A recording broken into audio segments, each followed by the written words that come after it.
Welcome to the Valuu Make Podcast.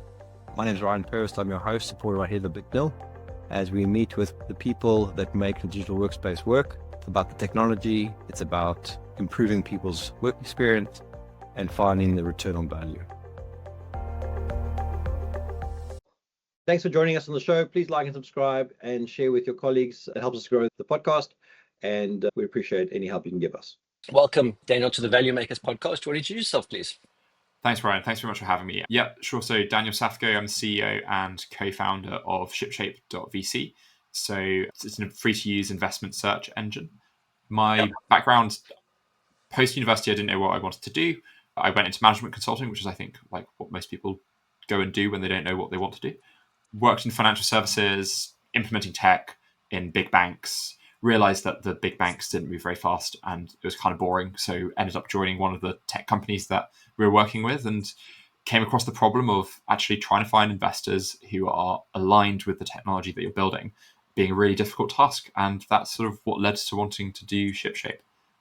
And the name, where did ShipShape come from? So quite honestly, I've got a bit of an interest in nautical history.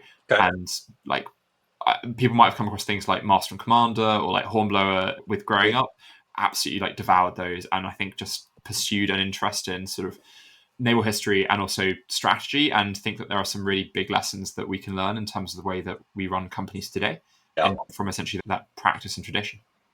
Yeah, and I love the thing behind you, which I can't. What you wouldn't call that a map? I suppose it would be a map. Hey? Yeah, it's an old map of the world, which actually I rescued from. So there was a friend of mine was lucky enough to go to Cambridge for university, and he went to one of the colleges that throws these fantastic Mayball parties, and was lucky enough to go to one of those. And they basically spend millions, and they bought these props for this one theme, which was I think around the world. And one of the props was that, and at the end of it, it was just lying on the floor, and they were just throwing stuff away. And I thought, actually, that's too beautiful an object to let it go. So requisitioned it. Yeah, I mean it is very unique. I mean, I don't think you'd find many of those around.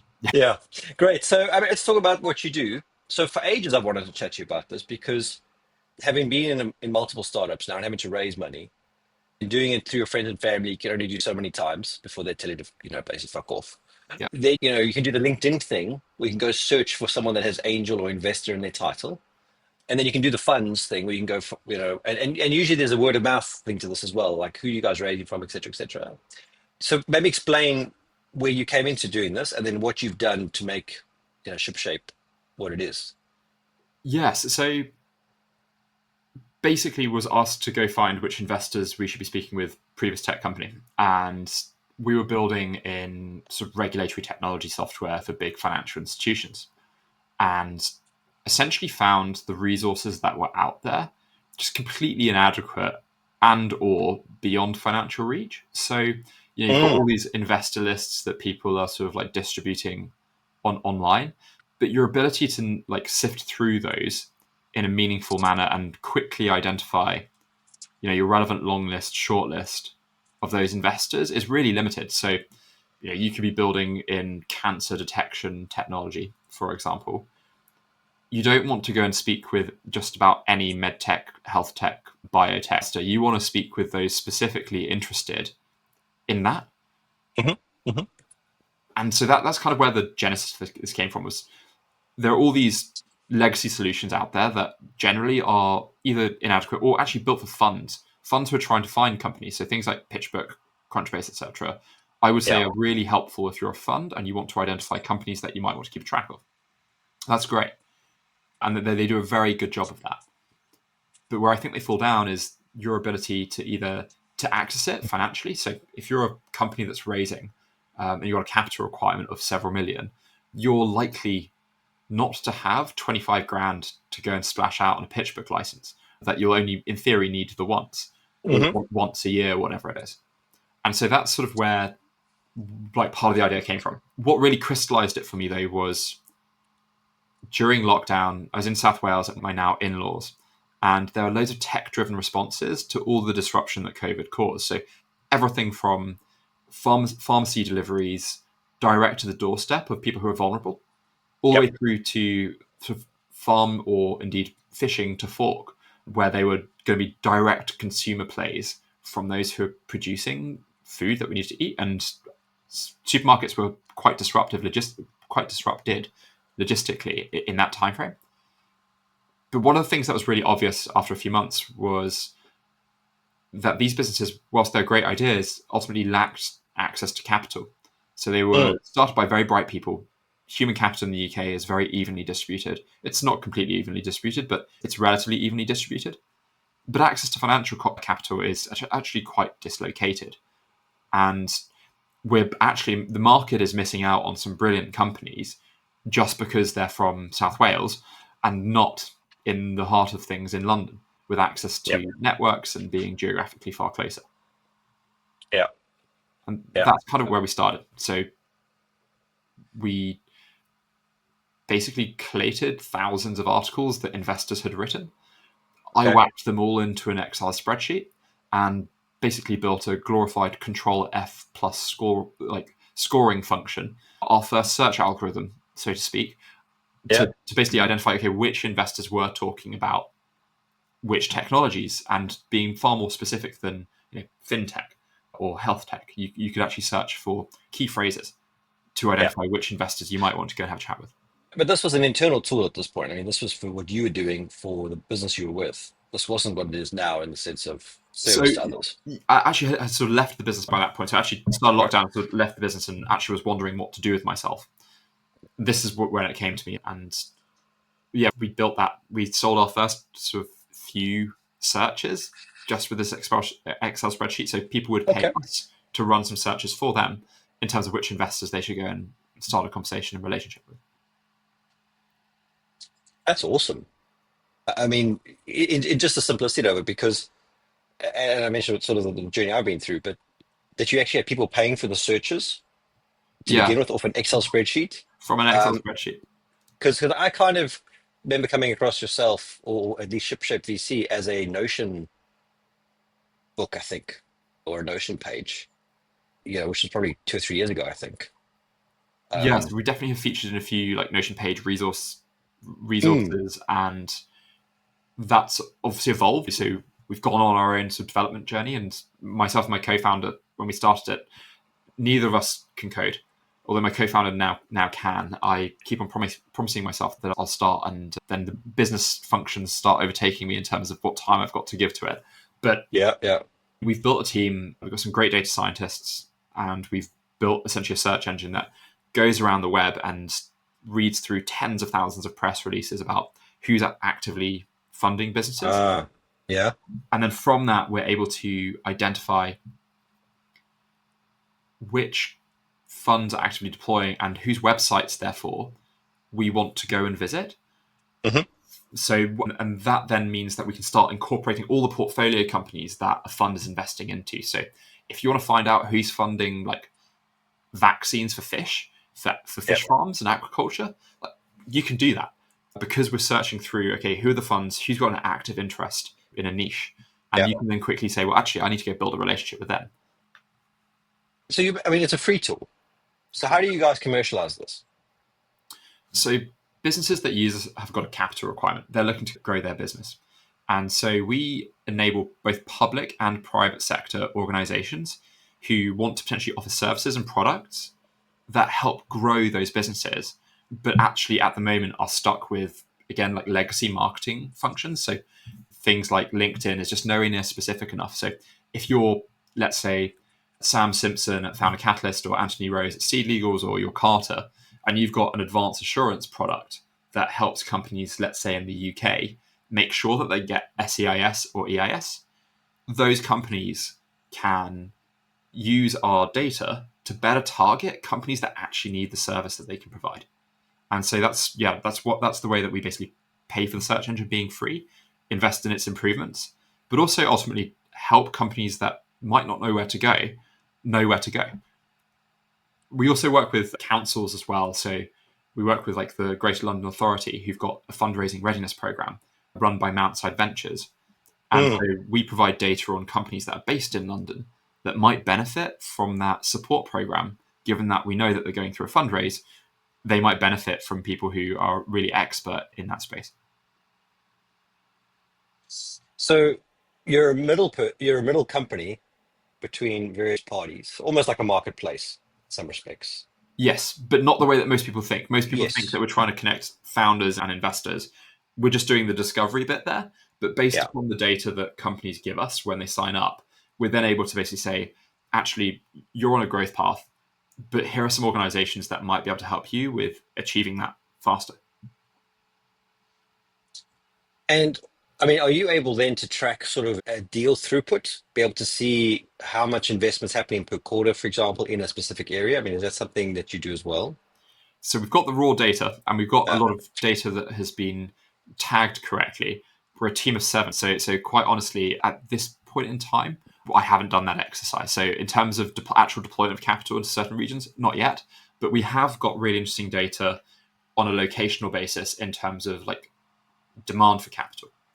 Mm. So we're seeing how much capital is required from the businesses from certain regions. So there are others that definitely do that retrospective piece Yeah. about how much capital has been invested into regions. They do that really well. People like Bowhurst, PitchBook, Crunchbase, they do a really great job there.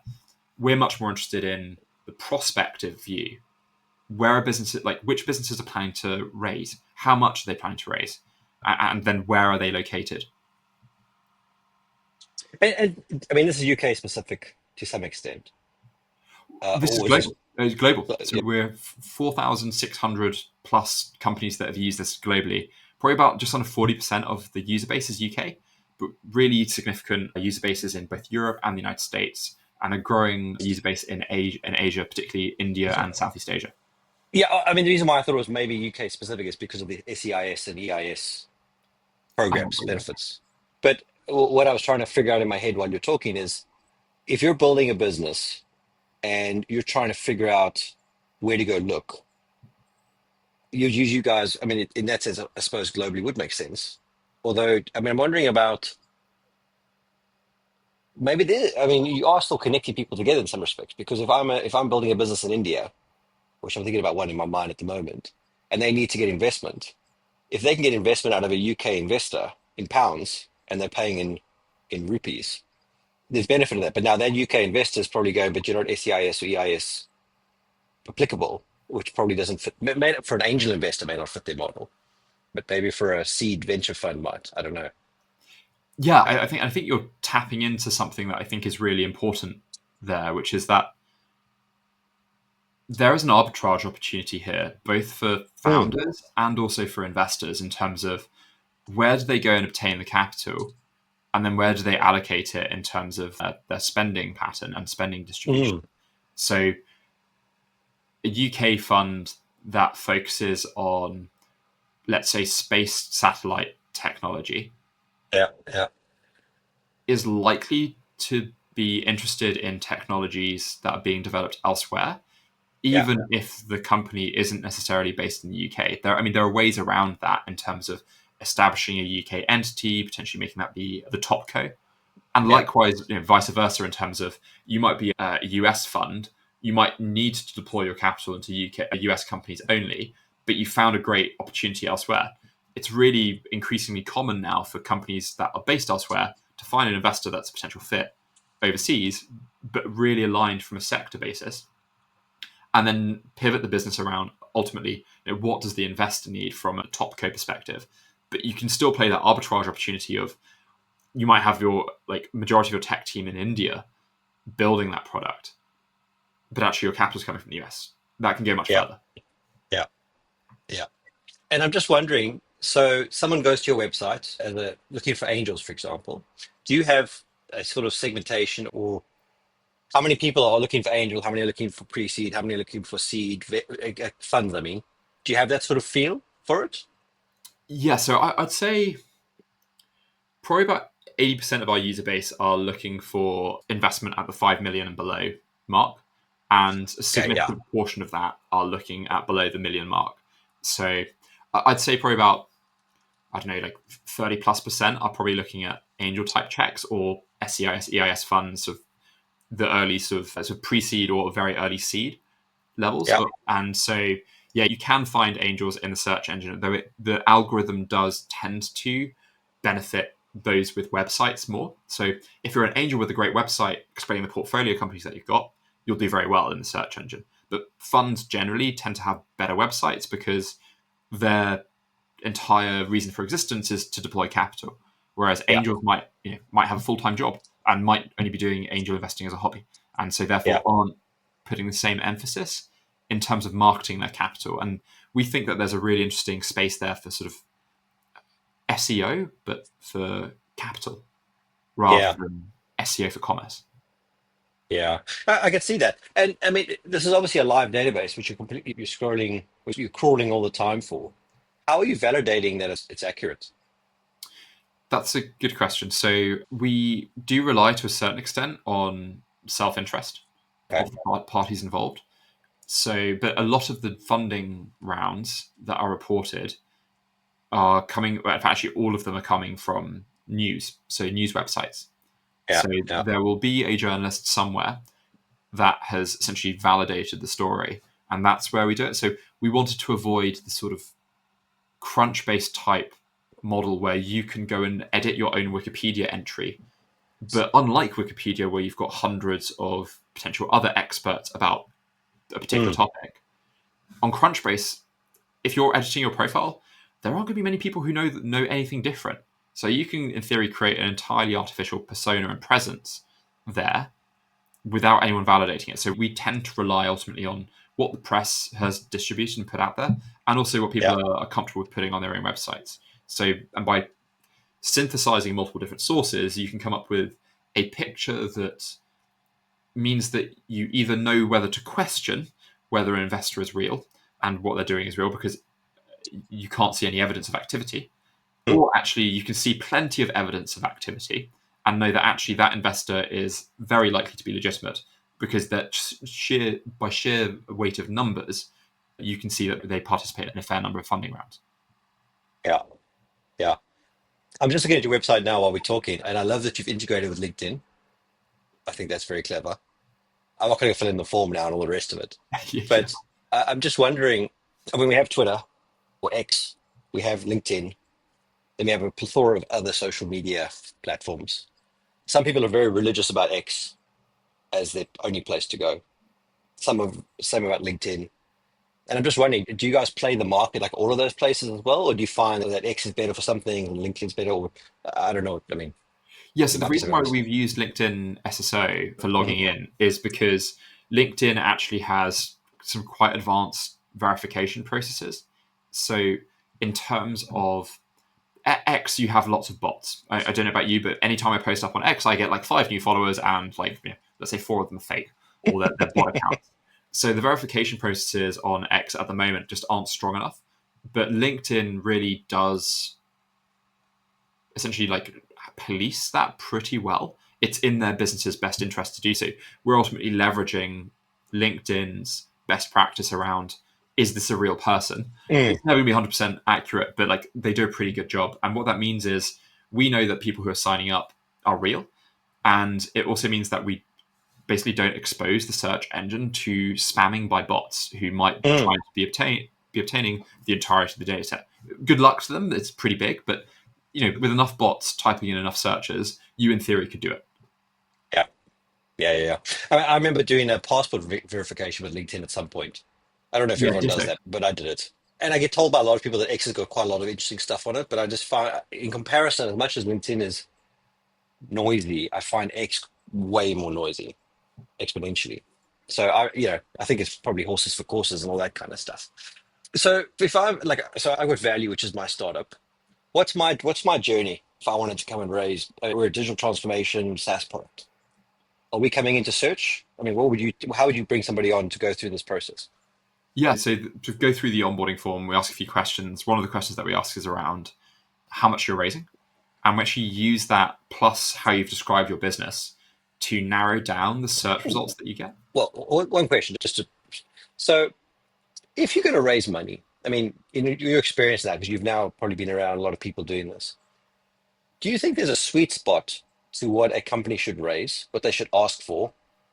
So, and where this is coming from, is often I chat to people and they say, oh, well, I only really need 100K to survive the year. So I'm just going to raise 100K. And then I've sat with other people going, well, if you need 100K, times that by 5, because if you're going to raise, you might as well get the most you could get.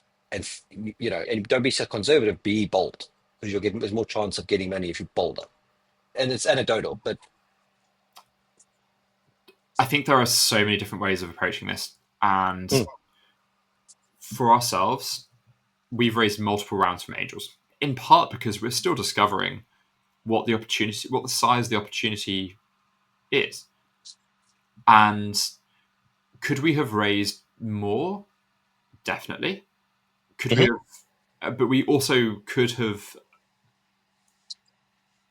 lost sight of what was important and not stayed sort of lean and mean.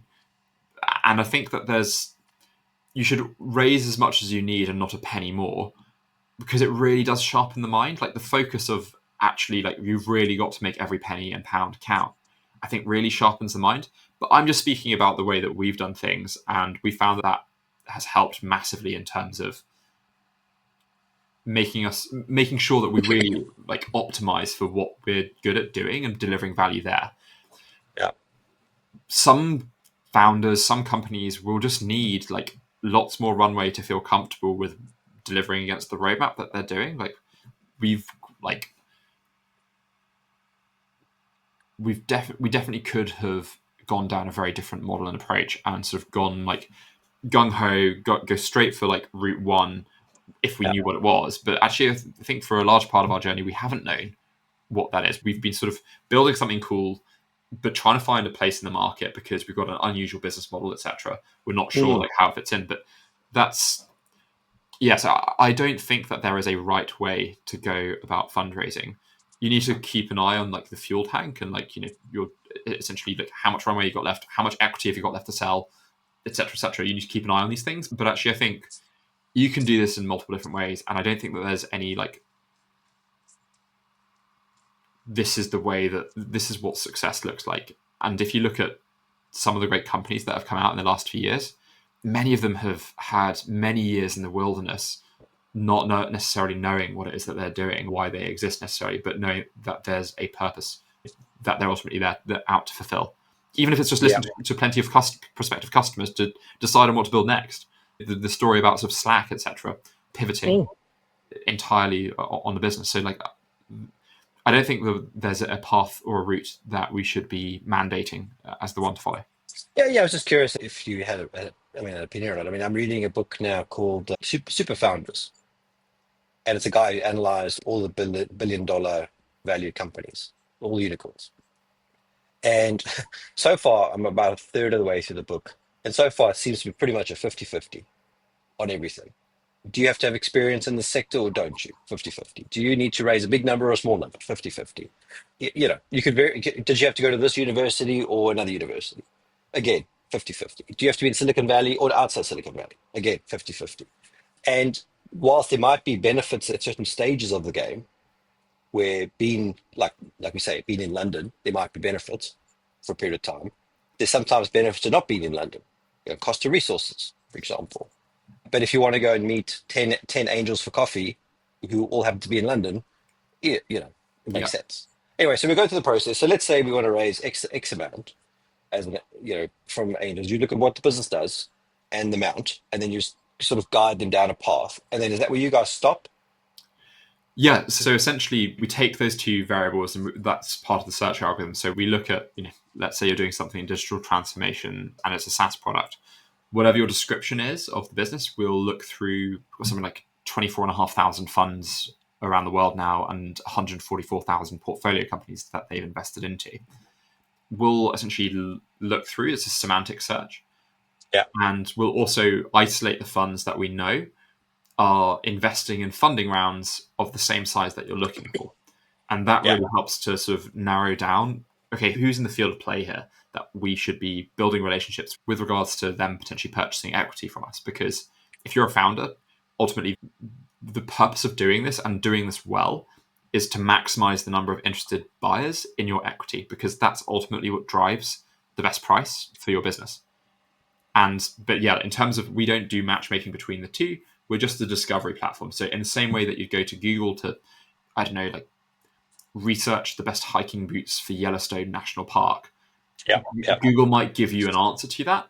But if you go outdoors afterwards, like Google has enabled you to discover, go outdoors, for example. But ultimately, they're not the ones who are sort of putting the two of you together for the entirety of that transaction process. You've just discovered go outdoors through Google. Yeah, and in fact, I was chatting with someone else, and we were talking about how even if you were to Google something now, it's going to be you're going to be put through whatever page ranking algorithm and advertising has been paid for. It's not necessarily the best results, and that's where obviously tools like Perplexity, being AI driven, will give you more contextually relevant results. And your search, you're not using Google to provide the search; you can control your algorithm as Correct. well. So that SaaS business, my SaaS business, we came to use it. It'd still be free for us Correct. to use it. Yeah. And if we got hold of, say, 5 angels and they transacted, you wouldn't charge a finder's fee. No. Because that's often the problem with some of these things. You go talk to a broker to go find your money, and some of them want you to pay them a retainer, some of them want you to pay 5%. I've heard some other numbers that are ridiculous. And then you get a whole bunch of these sort of tools now that are AI driven, which they'll do the outreach for you, for example. Is that kind of, are you starting to look at some of the stuff saying, well, maybe we should ask for a referral commission, or maybe we should help with the cold outreach? Or do you like being independent to a point in the discovery and let other things play? Yes. So we want to focus on the discovery piece. That we think that we can add the most value there and provide like a contextually useful answer. So, there are LLMs out there that do a decent job of like, can you name me 5 funds that do this? Like, they can do a decent enough job of that. What they can't do is provide the context around things like activity, who the right personnel might be to work there, who the portfolio companies that they've invested in that might be really relevant. So that's something that we really want to be focused in on. There are others who do a much better job around things like outreach, structuring the transaction. Many of these things you have to be regulated for as well, I might add. And so given the number of markets in which the search engine's being used, we'd need to go get regulated in a lot of jurisdictions, which we're really helpful. But also, they're just better people for doing that. We're a discovery tool.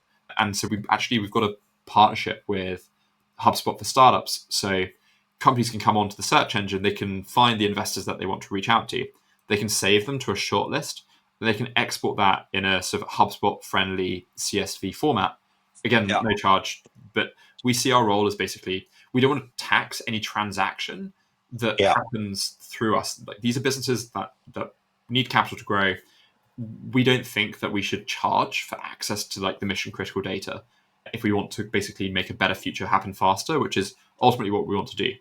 But actually the value add, and like that's actually in our self-interest too, because the more companies that use us successfully raise, ultimately the better that is with regards to the service providers and public or private that want to use us to basically tap into and support the next fangs, for example. Like, we know that for the first 1,500 users that we've had, there are already 4 unicorns from that cohort of companies. We want to make sure that number's higher so that actually the people that we're helping to connect with those businesses do better out of it. And therefore, actually from a marketing standpoint, where we become more important as a venue. Yeah, I can understand why you want to stay where you are. It makes a lot of sense. And I'm wondering, I mean, do you think, because you're collecting data in the end, that you could start predicting and providing recommendations to your customers of the search to say, you're in fintech, you're building a low-code, no-code platform, which is Phoenix One. We know that, and they're linked to Mountside Ventures.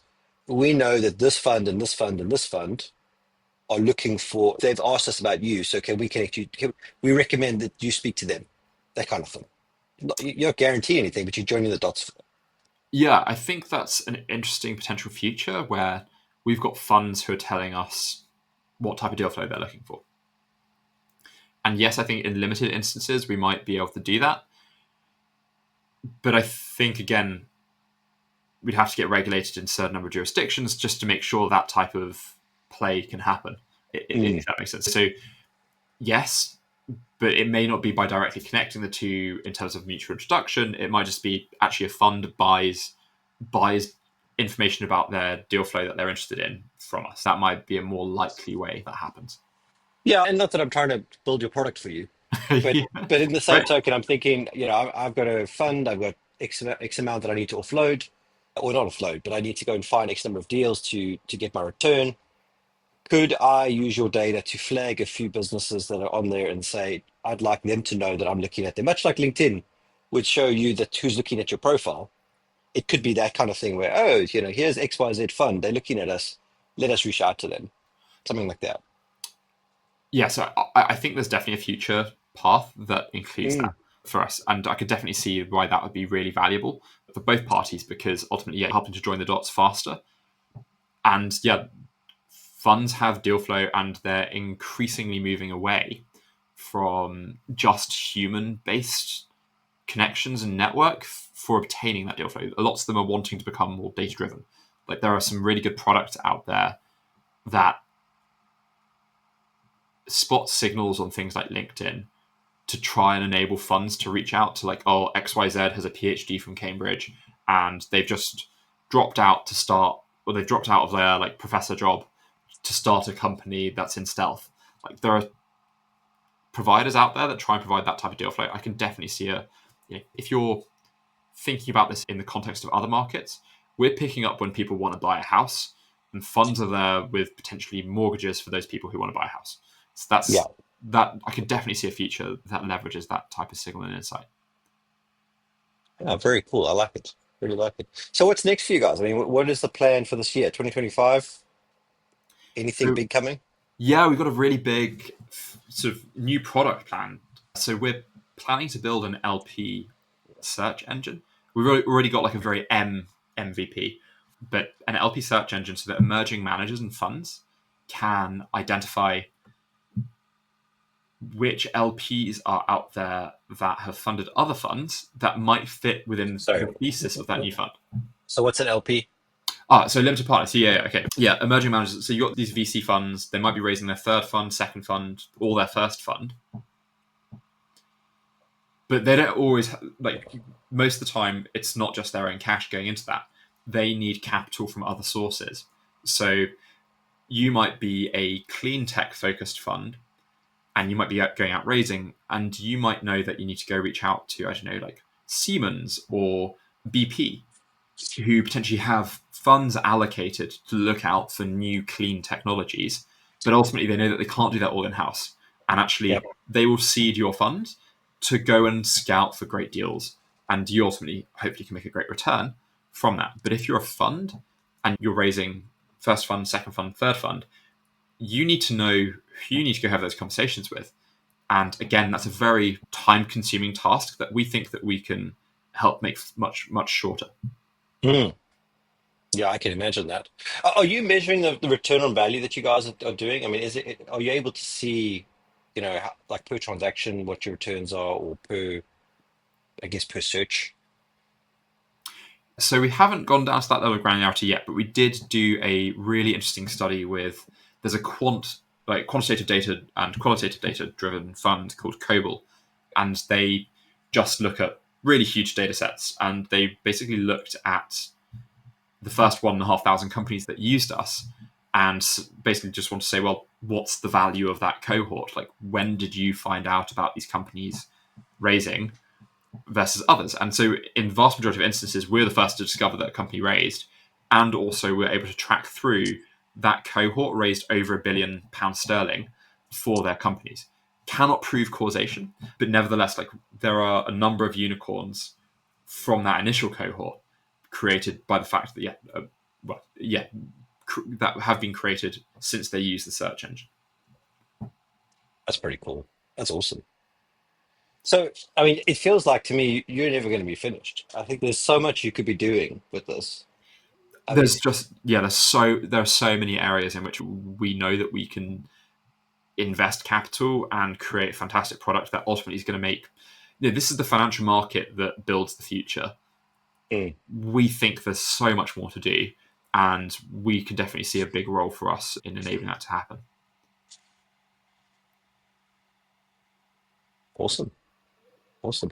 I mean, as I said, I always want to chat to you. I mean, it's an impressive feat because to not have known where you were going, to sort of build this thing that everyone can use, and you're doing it altruistically, in a lot of ways. Do you talk to the people using the search to see how they've done? I mean, not only good stories, but also I suppose the sad stories. I reach out to every single user, every single company that's raising that uses us. I will reach out to them on LinkedIn to see how it's been helpful. What I do need to do a better job of is following up 3 months later to say, hey, how's it going? Like, etc. So that's something I definitely need to do more of. But yeah, I still reach out to every single company that signs up to see how they've found using the search engine. Well, I mean, you probably want to build this into your product with that. Every time they do a search, there's a check-in a period of time later and a thumbs up, thumbs down, and did it work or not work kind of thing. And if it worked, how much did you get? If it didn't work, why not? Yeah, I think you're spot on, and have been thinking for a little while about, okay, how do we do like better outreach? And I think I'm basically my homework is going to double, because I'm going to start reaching out to people after 3-6 months, etc., just to see how they got on. But that's okay. I think staying close to your user base is ultimately what helps you keep on improving and giving you new ideas for improving the product. So, and we've got a lot of that to do. Yeah. Oh, look, I mean, it's a very slick website. I mean, I haven't gone through the whole process we'll do after this. And I mean, we're in different WhatsApp groups together, so obviously I see what you're doing, on a regular basis, and it's really cool. Which I wish everyone had the chance to build a cool thing. Yeah, great. I mean, I'm pretty good from here. Anything else you want to share? No, I think that's probably about it. I think there's one last thing that I would share, which is some of the data that we're picking up is around founder anticipated dilution. So we're seeing how much founders anticipate that they're going to have to sort of sell their equity for, and ultimately that reflects in terms of higher and lower valuations. And no surprise, companies that are raising in centres of capital like London tend to have higher valuations, i.e. dilute less for a given funding round size. And so if you're a founder and you're in a region, think about, actually, are there ways that I can get the price to be set by an investor that's used to slightly higher valuations elsewhere? Because actually a company based in Manchester, Liverpool, Edinburgh, Glasgow, Cardiff can do a lot more with 500,000 than a company based in London. But actually, if you get a London investor to essentially set the price for your round, you could go a lot further with more of the equity in your company. So there are definitely arbitrage opportunities that we're spotting out there. I suppose the other way around is true as well. If you're an investor and you want to pick up great deals in companies that are got very high levels of human capital and great roadmaps, look further afield, because you're probably paying over the odds, because you're paying a proximity premium in your center of capital. Makes me want to go change all my LinkedIn stuff to say London. Yeah, it's not a bad idea. But I mean, and I suppose that's the value you guys create, is you're helping to quantify the two parties to some extent. And I mean, as you said, there's lots of people that do the other stuff, the how do you do a pitch deck and how do you do cold outreach and all that kind of stuff. But I think that the overwhelming thing for any founder is just having a list of potential investors to start with. Because that is hard. I mean, like I said, you could do it the hard way, which is to go and search for investor on LinkedIn and see what you find. But I think that context that you're bringing is quite important. And the appetite. I mean, I spoke to a guy last week and we were chatting, and I could tell from the first 5 minutes that we were not in sync at all of what they fund and what I'd be looking for. But it was useful in the sense that he said, well, actually, he said, we're not the right guys, but talk to this guy. He's the right guy. And I did speak to that guy, and he was the right guy. So you basically accelerated that trajectory, where instead of me talking to 10 people and getting 10 referrals, of which maybe 3 are useful, 1 is useful, you're providing that search. And I think there's huge value in that. So, and if you take a shot and you're in the right ballpark, people are usually happy to help you on your way. And we've used our own search engine to raise for ourselves, and found one of our investors through it because we saw that they were interested in data science and venture capital. But if you're reaching out and you're in the right ballpark, people are usually very happy to help, because selling your equity is no different to selling your product. You want to make sure that you're narrowing down your ICP.